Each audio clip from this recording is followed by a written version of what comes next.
Salam alaikum, professeur Eric Younous. J'aimerais faire le point sur certains de vos propos dont j'estime que c'est limite du shirk, pour ne pas dire que ça l'est. Et j'aurai aussi quelques questions par la suite à vous poser si vous le voulez bien. Vous aviez auparavant instrumentalisé les versets du Coran pour légitimer un mensonge. Vous vous souvenez? Je vous avais fait la remarque. Nous allons commémorer cet instant ensemble si vous voulez bien. Regardons. Les ennemis d'Allah n'auront de cesse de combattre la sunna du prophète sallallahu alayhi wa sallam. Leur voie est très simple, mes frères. Ils s'attaquent aux sahaba radiyallahu anhum. Et moi je vais vous dire une chose sincèrement, je suis parfois étonné de la réaction de certains musulmans. Quand devant eux, on parle mal de n'importe quel compagnon du prophète sallallahu alayhi wa sallam, et les cœurs ne tremblent pas. Est-ce que vous vous rendez compte qui ils sont? Radiyallahu anhum wa radu an. Allah est satisfait d'eux, ils sont satisfaits de ce qu'ils vont retrouver auprès d'Allah subhanahu wa ta'ala. C'est eux qui ont porté la sunna. Ils étaient les proches du prophète sallallahu alayhi wa sallam. Ils étaient ses étudiants, ils étaient ceux qui étaient mariés avec ses filles sallallahu alayhi wa sallam. Les meilleures créatures après les prophètes. Sahaba radiyallahu anhum. Voilà. Et là, vous réitérez, vous faites le même tour de passe-passe. Vous instrumentalisez la parole d'Allah pour lui faire dire ce qu'il ne dit pas. Voyez. Nous allons vous écouter et je vais commenter au fur et à mesure. Par contre, avant de continuer, je vais juste faire un petit rappel pour que ce soit bien clair pour tout le monde. Et je voudrais préciser encore une fois que moi, j'appartiens à aucun groupe religieux. Je n'appartiens à aucun groupe politique. Je suis pas un activiste. Je suis pas un académicien. D'ailleurs, dans les académies, on vous enseigne pas le Coran, on vous apprend pas l'islam, mais une culture. Et je dois rien à personne à part Allah. D'accord? Mon savoir est le fruit de mon investissement personnel. Je me suis intéressé, j'ai travaillé, j'ai fait beaucoup d'efforts. J'ai donné beaucoup d'années de ma vie à apprendre le Coran. J'ai pas fait tourner ma neige toute une vie avec les hadiths qui sont une perte de temps.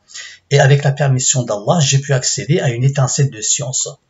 Et je compte bien m'en servir contre tout menteur diffamateur. Dans la limite de mes moyens, bien sûr, car je ne veux pas être partout. Et je suis uniquement défenseur d'Allah et du prophète Mohammed. C'est tout. Que ce soit bien clair. Il y en a qui ont choisi l'hypocrisie, ils ont choisi de faire du business avec l'islam, de gagner de l'argent, tandis que d'autres l'utilisent à des fins politiques, et en racontant des mensonges en plus. Moi j'ai choisi de lutter contre tous ces menteurs avec le Coran. Voilà. C'était juste une petite parenthèse pour les mauvaises langues. Maintenant je reviens vers vous, monsieur le professeur, et écoutons les propos que vous tenez. Mes frères, soit l'islam est vrai, la vérité pure émanant d'Allah subhanahu wa ta'ala, transmise par son prophète Mohammed sallallahu alayhi wa sallam, soit l'islam est faux. C'est un des deux. Voilà. Alors, soit l'islam est vrai, soit il est faux. Il n'y a pas de demi-mesure dans la croyance. C'est un beau slogan, certes, si seulement il n'était pas suivi de mensonges. C'est un slogan qui fait office d'hypnotiseur pour le processus de tromperie qui va suivre et qui veut dire ce que je vais vous raconter par la suite fait partie de l'islam. Donc il n'y a pas de demi-mesure, vous avez l'obligation d'y croire. C'est sûr que dit de cette manière, il n'y a personne qui va se manifester pour affirmer ses doutes sur certaines choses, n'est-ce pas? Vous allez voir n'importe quel musulman, même s'il a un doute au fond de lui, et Dieu sait qu'avoir des doutes, c'est dans la nature humaine. C'est d'ailleurs une preuve de réflexion. Et nous pouvons voir un très bel exemple avec le prophète Ibrahim alayhi salam. Pardon, parce que je glisse en même temps. Donc, ce musulman qui a un doute au fond de lui, son hypocrisie va le pousser à dire qu'il est vrai. Vous voyez ? Et cet exemple n'est pas valable que pour la religion. Il est aussi valable sur les problèmes de société et d'autres aspects de la vie. Il y a des gens qui choisissent l'hypocrisie. C'est un choix. Bien entendu que l'islam est vrai. Nous, hommes de savoir, nous n'avons aucun doute là-dessus. La parole d'Allah est haq. C'est la croyance que vous représentez et que vous faites passer pour l'islam qui est fausse, monsieur Eric Younous. c'est peut-être cette croyance qu'on vous a enseignée, mais elle est fausse, ce n'est pas l'islam. De l'islam, il y a juste le nom, c'est tout. Continuons. Il n'y a pas de demi-mesure dans la croyance. Soit nous avons la certitude que Wallahu khaliqu kulli shay, qu'Allah Azza wa Jal est le créateur de toutes choses, qu'il contrôle nos destins, qu'il a envoyé Muhammad sallallahu alayhi wa sallam, le dernier des prophètes, à cette humanité, avec un message qui est la lumière ultime de la prophétie, qui est l'islam, et que nous allons mourir et que nous allons être ressuscités, et qu'Allah Azza wa Jal va nous juger et va juger entre nous. Soit on pense ça, et on a les actions qui sont en accord avec cela, soit on prétend penser cela, et on a des actions qui sont en désaccord avec cela. Et la personne qui vit dans cette dualité, il n'y a aucun doute que son cœur est malade. Allahumma hafadna min hadha al-marad. Qu'Allah nous préserve de cette maladie. Voilà.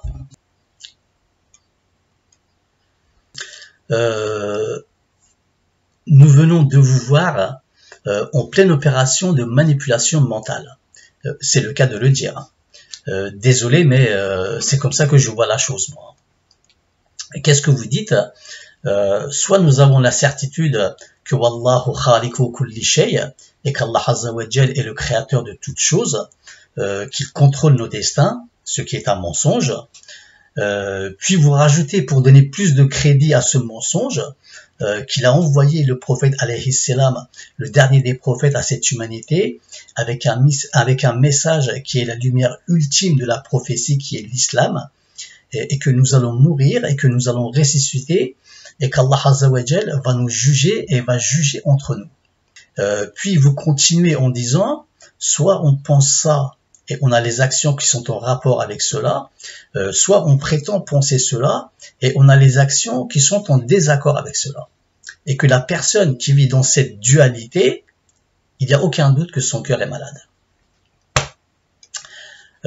Donc moi, je dois considérer que mon cœur est malade, hein, puisque je ne crois pas qu'Allah contrôle notre destin, car je sais avec certitude que cette croyance, hein, donc la croyance au destin, c'est une doctrine qui a été greffée à l'islam à l'époque des Omeyyades. Et je le jure par Allah que cette croyance n'est pas islamique. Et je le prouve. C'est parce que je suis très pris par mon travail que j'ai pris du retard, mais je pense faire une vidéo explicative sur le sujet. Bientôt je serai plus disponible, Inch'Allah. Je connais très bien cette technique de manipulation. On joue avec les émotions, on raconte des choses vraies, et on glisse dedans une chose, hein, une information fausse, qui fusionne avec la vérité, et fait partie intégrante de cette vérité. Quand Allah Azza wa Jal dit Allahu khaliqu kulli shay, qu'Allah est créateur de toutes choses, ça ne veut pas dire qu'il contrôle notre destin. Hein, vous vous trompez. Et le Coran se désavoue de vos propos sans fondement. D'ailleurs, Allah Azza wa Jal vous demande d'apporter les preuves de ce que vous lui attribuez, Monsieur Eric. Dans le Coran, il y a une centaine de versets où l'on voit ce genre d'expression. Et il n'est pas question de contrôler le destin de l'homme qui est éprouvé, voyons. Ça, c'est vous qui le rajoutez. Où est l'intérêt dans ce cas d'envoyer des livres et des prophètes pour avertir? D'autant plus que vous êtes en contradiction avec vos propres propos. Vous dites qu'Allah contrôle notre destin. Par la suite, vous dites qu'il va nous juger. Vous ne pouvez pas dire à un gamin « va casser cette vitre » et par la suite le sanctionner parce qu'il l'a fait. Vous voyez, il n'y a aucune notion de justice en cela. Bref, je vais le dire une énième fois, hein, la croyance au destin, ce n'est pas un concept islamique. Donc par la suite, pour que ça rentre bien dans l'esprit des gens, hein, pour qu'ils acceptent sans réfléchir, vous vous servez de leur peur. C'est une technique bien connue aussi. Hein. Il y a une citation de Machiavel qui me vient à l'esprit quand il dit « Celui qui contrôle la peur des gens devient le maître de leur âme ». Vous voyez, une très belle citation qui a un profond sens. Donc, Monsieur Eric Younous, vous leur faites peur avec la mort, la résurrection, le jugement, et vous leur faites croire que s'ils ne croient pas aux mensonges que vous racontez, et que s'ils sont en désaccord avec cela ou en dualité, hein, ce qui est pire, car vous laissez aucun choix à la personne. Quand on parle de dualité, il y a forcément la réflexion qui l'accompagne. Donc, vous l'empêchez de réfléchir. Hein. Déjà qu'ils réfléchissent peu à cause de la leucétomie qu'ils ont subie, hein, et par la suite, vous leur faites un dernier tour de frayeur en leur disant que celui qui ne croit pas à tous ces mensonges, il n'y a aucun doute, il est malade du cœur. Subhanallah. Ce n'est pas un discours de professeur que vous tenez, monsieur Eric Younous, mais plutôt un discours sectaire, un discours de gourou. Il n'y a aucune science, aucune pédagogie à part celle de la manipulation. À vous écouter, le musulman devient automatiquement hypocrite. Déjà qu'il pose jamais de questions, mais là il devient furtif. Il sait que s'il vous pose une question sur ce qu'il a réfléchi, hein, bah oui, c'est parce qu'il a réfléchi. Il y a une lumière qui s'est allumée dans sa tête, vous voyez. Il sait que la seule réponse que vous allez lui donner, c'est tu es malade du cœur, ou bien une autre réflexion de ce genre, quoi. Voilà. Votre science se limite à faire peur aux gens. Hein. Donc, ce que vous faites, c'est de l'illusionnisme. Vous faites du sihr en langage coranique, hein, de l'illusion. Vous arrivez à faire croire des choses qui n'existent pas, hein, comme les magiciens du pharaon. Ce genre de pratique est vieux comme le monde, hein, et c'est très répandu chez les marchands de dînes musulmans. Mais je vous rassure, vous n'êtes pas le seul. Hein. J'ai fait la remarque récemment à notre imam. D'ailleurs, il faut être honnête, vous n'avez pas le choix que de mentir. Hein. Pour expliquer une vérité, nous n'avons pas besoin de mentir. Mais un mensonge, on peut le justifier qu'avec des mensonges ou des manipulations, n'est-ce pas? Continuons. Mais je tiens à vous annoncer une bonne nouvelle. Les périodes de répression, les périodes d'injustice sont des périodes qui sont prolifiques pour les musulmans. Car ainsi, on pourra faire la différence entre ceux qui prétendent croire en Allah et ceux qui y croient réellement. Car ainsi, ceux qui ont une force en eux, Ar-Rijal, bima'na al-kalima, les hommes réels vont montrer qui ils sont et vont résister d'une façon qui sera toujours en accord avec notre moralité, et nous allons le mentionner par la suite. Donc là, vous parlez de période de répression et d'injustice. Je suppose que vous mettez dans cette injustice le fait qu'on dévoile certaines vérités qui vont à l'encontre de votre idéal, hein, comme la croyance au destin par exemple. Et je n'ai pas l'impression que ces périodes, hein, comme vous dites, soient prolifiques pour les musulmans. C'est de la théorie tout ça. Moi, quand je regarde ce qui se passe à travers le monde, c'est une autre vision que j'ai. Il n'y a aucune productivité chez les musulmans. D'ailleurs, le monde musulman est à la dérive depuis très longtemps, monsieur Eric. Allah Azza wa Jal dit dans le Coran, verset 2 de la sourate Ankabut, est-ce que les gens pensent qu'on les laissera dire nous croyons sans les éprouver? Et les musulmans ont été éprouvés, hein, de la même manière que les communautés précédentes. Et cela dès la mort du prophète. Ils ont été éprouvés et ils ont échoué. Voilà. Alors Allah a tenu sa promesse. Il a retiré le Coran de leur cœur et à la place, il leur a mis des bouts de papier auxquels ils ont prêté foi. Voyez. D'ailleurs, ce sont ces bouts de papier auxquels vous êtes fermement attachés que vous essayez de facturer insidieusement à Allah et au prophète, hein, sans réflexion en plus. Dommage. Donc pour vous, les hommes réels sont ceux qui vont dans le sens de votre moralité. En ce qui me concerne, monsieur Eric Younous, pour moi, l'homme réel, c'est celui qui réfléchit d'abord sur votre moralité. La première chose qu'il doit faire, c'est cela. Hein, ce n'est pas vous écouter comme un lobotomisé et mettre sa foi directement entre vos mains, mais il doit réfléchir à la lumière du Coran sur vos propos, hein, sur ce que vous vendez, questionner votre moralité. Peut-être qu'elle est immorale aussi. Hein. Selon moi, en islam, l'homme réel, monsieur Eric, est avant tout celui qui respecte son contrat avec Allah. C'est celui qui respecte son engagement à dévoiler le livre aux gens sans rien cacher de ce qu'il contient. D'accord? Et je veux en rester là. Dinuna izzatuna. Notre dîn, c'est notre force, notre dîn, c'est notre fierté.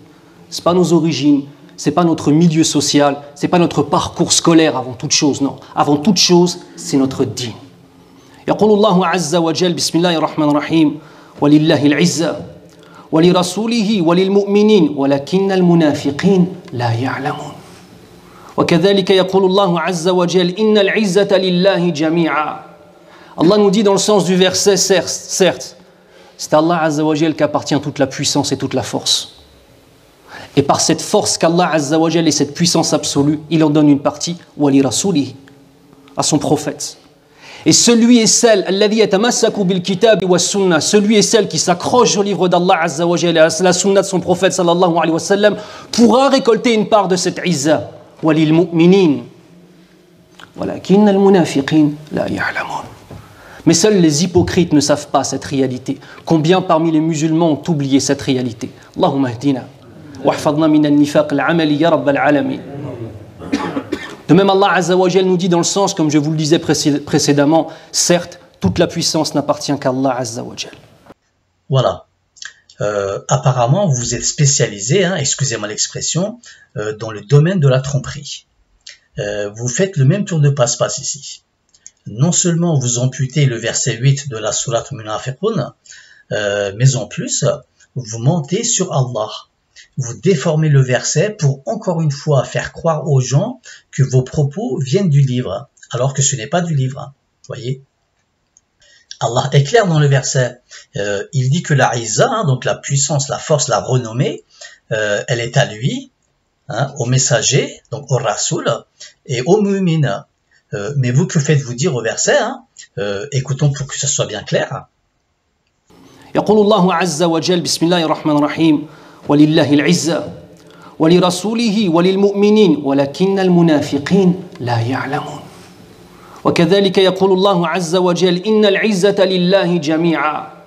Allah nous dit dans le sens du verset, certes, c'est à Allah Azza wa Jal qu'appartient toute la puissance et toute la force.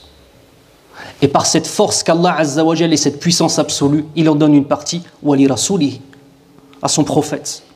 Et celui et celle, alladhi yatamassaku bil kitab wa sunnah, celui et celle qui s'accroche au livre d'Allah Azza wa Jal et à la sunna de son prophète sallallahu alayhi wa sallam, pourra récolter une part de cette izza, walil mu'minin. Walakin al-munafiqin la ya'lamun. Mais seuls les hypocrites ne savent pas cette réalité. Combien parmi les musulmans ont oublié cette réalité? Allahumma hdina. Voilà. La hawla wa la quwwata illa billah. Bismillahirrahmanirrahim. Ceux qui vendent à vil prix leur engagement avec Allah, ainsi que leur serment, n'auront aucune part dans l'au-delà. Et Allah ne leur parlera pas au jour de la résurrection. Il ne les regardera pas et il ne les purifiera pas. Ils auront un châtiment douloureux. Et il y a parmi eux certains qui roulent leur langue en lisant le livre pour vous faire croire que cela provient du livre, alors qu'il n'est point du livre. Ils disent « ceci vient d'Allah », alors qu'il ne vient pas d'Allah. Ils disent sciemment des mensonges contre Allah. Voilà. Sadaqallahu al-Azim. Surat Al-Imran, versets 77 et 78. Donc, Allah Azza wa Jal dit au verset 8 de la Surat Munafiqun que la puissance lui appartient ainsi qu'aux prophètes et aux mu'mines. Et vous, professeur Eric Yunus, vous déformez la parole d'Allah et vous mettez votre condition. Vous mettez un mur entre Allah et les mu'mines. Et vous prétendez, contrairement au verset du Coran, qu'Allah donne sa puissance aux prophètes et que le mu'min, et là on parle bien de mu'min, on ne parle pas de musulman. Donc ce mu'min ne pourra récolter une part de cette izza, de cette force, de cette puissance, que s'il s'accroche au livre, donc au Coran, ce qui est vrai, et à la sunna, donc au hadith, et ce qui est totalement faux. Dans le Coran, il n'y a aucune parole d'Allah qui nous demande de nous accrocher à autre que son câble, son livre, ou sa sunna si vous voulez, la sunna d'Allah et non la sunna du prophète. Le prophète aussi suivait la sunna d'Allah, d'accord? Il y a une confusion similaire dans le chiisme avec le terme shia. Les chiites se disent être les chiites de Ali radiallahu anhu, Mais Ali, il était le chia de Muhammad, qui lui était le chia d'Allah Azza wa Jalla. Hein. On peut dire ça comme ça. Mais malheureusement, leur infaillibilité ne leur permet plus de réfléchir. Voilà. Donc, je vous trouve bien menteur et manipulateur, monsieur Eric. Je ne trouve pas d'autres mots pour qualifier votre attitude, hein, professeur. C'est très décevant. Quand vous dites « Allah dit dans le sens du verset », ce n'est pas vrai. C'est vous, Eric Younous, qui dites cela, ce n'est pas Allah. Et pourquoi vous attirez les gens vers une sunna inventée? C'est parce que c'est le seul moyen de contourner les lois divines. Ou en d'autres termes, c'est le seul moyen de mettre une carotte à Allah, hein, ou berner les gens naïfs, si vous voulez. Vous êtes académicien, vous voyez bien que ça rentre pas dans la boîte. Hein, le mensonge, il est trop gros. Vous aviez fait exactement le même tour de magie avec les Sahaba. Hein. Je ne peux que déplorer votre attitude qui n'est pas du tout académique, monsieur. Et c'est comme ça sur beaucoup de sujets. C'est instrumentaliser, déformer les versets d'Allah, faire des acrobaties pour faire passer la pièce ou la carotte. Monsieur Eric Younous, la sunna que vous appelez la sunna du prophète, tout comme le Coran, elle est soumise au questionnement. Le Coran, il peut juger la sunna pour authentifier son contenu et pour l'approuver. Mais la sunna ne peut en aucun cas juger et prendre le dessus sur le Coran. Ce n'est pas possible. Et malheureusement, ou heureusement même, le Coran a déjà jugé la sunna. Hein. Il y a une bonne lurette de cela, monsieur Eric Younous. C'est parce que vous êtes en retard. Hein. Et elle n'est pas conforme à la parole d'Allah. C'est même beaucoup plus grave que ça. Le Coran combat aussi la sunna que vous appelez la sunna du prophète, hein, qui a été inventée et facturée au prophète Mohammed alayhi salam. Que ça plaise ou non, c'est la triste vérité. Soit vous l'acceptez, soit on s'en fout en vérité. Hein. Voilà, tout est là, quoi. Il y a un érudit qui a dit si l'islam pratiqué à l'époque du prophète était semblable à celle pratiquée de nos jours, il n'aurait pas été au-delà de la Mecque. Il aurait disparu là-bas. Et je confirme ce qu'il dit. De toute manière, c'est la promesse d'Allah. Le faux est voué à disparaître. Et le nettoyage a déjà commencé avec la permission d'Allah. La deuxième dimension, qui est la dimension collective, c'est celle d'être au service du din d'Allah Azza wa Jal. C'est-à-dire, on ne peut pas avoir une vision égocentrique, ananiya, uniquement moi, mon din. C'est pas ton din, Akhil Karim, c'est notre din. Ce qui signifie qu'on est une communauté. Fi surat al-Fatiha, la naqulu ihdini sirat al-mustaqim. Madha naqul ihdina sirat al-mustaqim. Al-wajh al-ijtima'i mawjoud hatta fi surat al-Fatiha. Dans surat al-Fatiha, quand on demande à Allah Azza wa Jalla la guider, on ne dit pas « guide-moi sur la voie droite », on dit quoi ? « Guide-nous sur la voie droite », parce qu'on fait partie d'une communauté. Et cette communauté, il y a un investissement à avoir dedans. Et plus les temps sont durs, plus l'investissement est nécessaire. Voilà. Oui, c'est vrai, c'est notre din. C'est pour ça qu'il ne faut pas dire des gens qui réfléchissent sur le din qu'ils sont malades du cœur. Il faut être à l'écoute les uns des autres. Il faut s'intéresser aux problèmes, car il y en a énormément. Avoir une approche intellectuelle et trouver des solutions aux problèmes.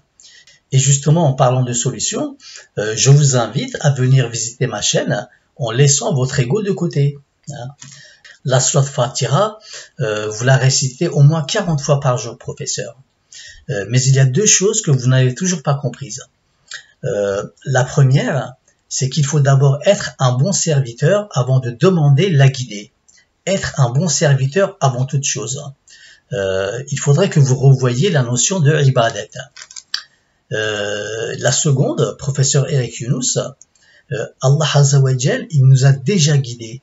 Et il a envoyé son guide, qui est le Coran, par l'intermédiaire du prophète Mohammed alayhi salam. Il faut juste suivre sans bifurquer. Hein. Sinon, ce sont des sentiers battus. Je sais pas, vous l'avez peut-être pas reçu. Hein. Allah, qui est le créateur de toutes choses, nous annonce dans les premiers versets de la Sourate Insan, et notamment au verset 3, qu'il a guidé tout le monde, qu'il soit reconnaissant ou ingrat.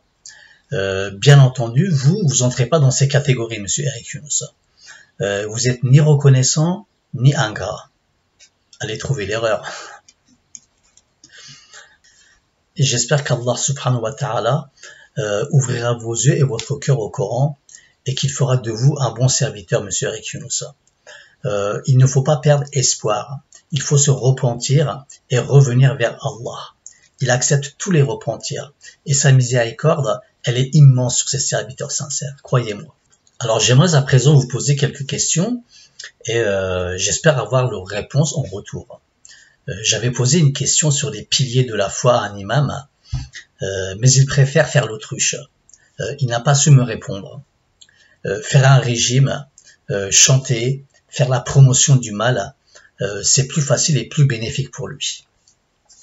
D'ailleurs, le faux mois de Ramadan arrive et tous ces shaitans, ils vont refaire surface et inonder YouTube et les réseaux sociaux de leurs mensonges. Voilà.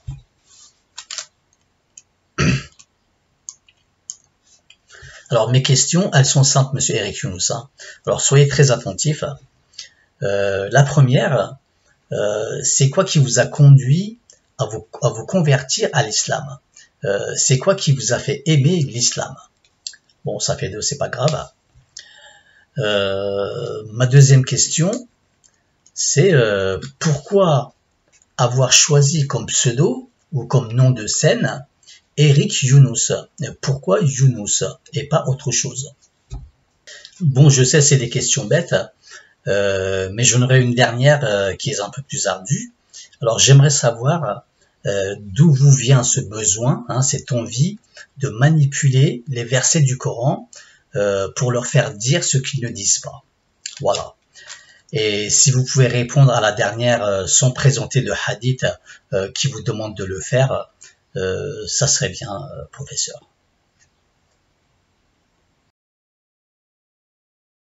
Venons maintenant à la réponse. Et quelle réponse? La réponse à la question que je vous avais auparavant posée sur la partie manquante de la sourate Waqi'a. Vous vous souvenez? Quand on lit les versets 1 à 7 de la sourate Waqi'a, nous voyons bien qu'il manque des éléments et que le passage n'est pas complet. Dans le premier verset, Iza waqa'atil waqi'a, la préposition Iza, il faut absolument qu'elle s'attache quelque part. Sans ça, le passage, il est incompréhensible. Non? N'est-ce pas, professeur? Je sais pas, vous êtes professeur, vous le voyez ou pas quand vous lisez ce passage? Là, quand vous arrivez à la sourate Waqi'a, quand vous commencez à partir du premier verset, quand vous lisez les 7 premiers versets, vous vous rendez pas compte qu'il y a une anomalie? Non? C'est sûr que la personne qui lit les versets en français, elle s'en rendra pas compte. Mais la personne qui est un professeur qui maîtrise l'arabe, forcément, il va voir qu'il y a un gros souci quand même. Non, vous voyez pas? C'est pas grave.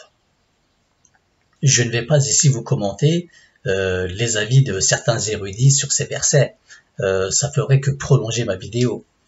Mais je vais aller droit au but et faire un résumé, d'accord? Alors, nous sommes ici face à un problème qui a pour cause la composition dans le Mus'haf des sourates et des versets qui sont dans le désordre. Si on met le Coran dans son ordre de révélation, ce problème, entre autres de la sourate Waqi'a, sera réglé, d'accord? Cette situation qui est problématique et qui nous dispense d'accéder au vrai message transmis est la même qu'avec le verset de la sourate Isra, un problème que j'avais cité dans ma vidéo Isra wal Mi'raj. Le premier verset de la sourate Isra, qui est normalement le dernier verset de la sourate Qassas. Ici, idem. Comme la sourate Waqi'a est la continuité de la sourate Taha, il suffit de placer le dernier verset de la sourate Taha devant le premier verset de la sourate Waqi'a. J'explique à travers mes interventions les soucis qu'il y a eu au moment de la compilation du Mus'haf. Donc, pour comprendre le paragraphe, on lit d'abord la sourate Taha, et après le verset 135, on doit lire des versets 1 à 7 de la sourate Waqi'a, qui sont la continuité du verset. du verset 135, pardon. La préposition Isa, il faut absolument qu'elle soit attachée à un verbe. Et dans le cas présent, c'est le verbe Feseta Lemenu, dans le verset 135. Et je répète, le paragraphe c'est Taha 135, Waqiya 1 à 7. Il faut juste refaire un travail de syntaxe. Je pense que vous en serez capable avec les éléments que je vous ai transmis. Si vous voulez d'autres renseignements sur le côté technique, n'hésitez pas à prendre contact, je vais mettre mon mail.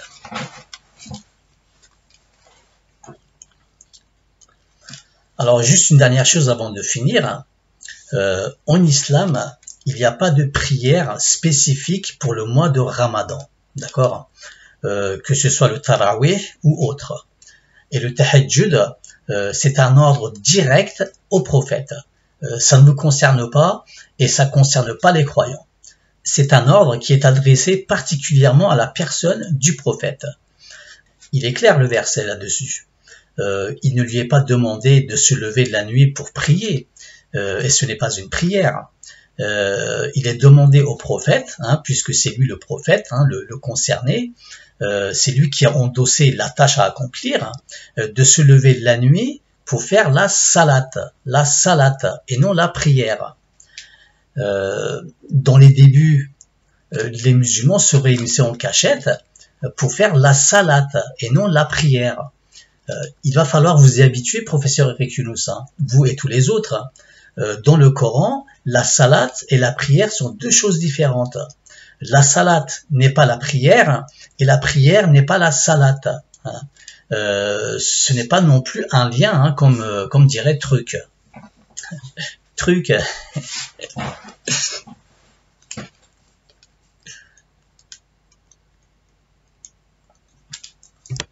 Le jour où vous aurez compris ce qu'est vraiment la salat, vous aurez aussi compris ce qu'est l'islam, le devoir du musulman et la difficulté de représenter l'islam.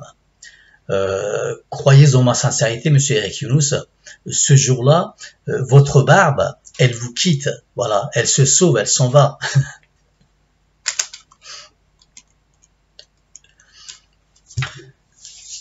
Donc,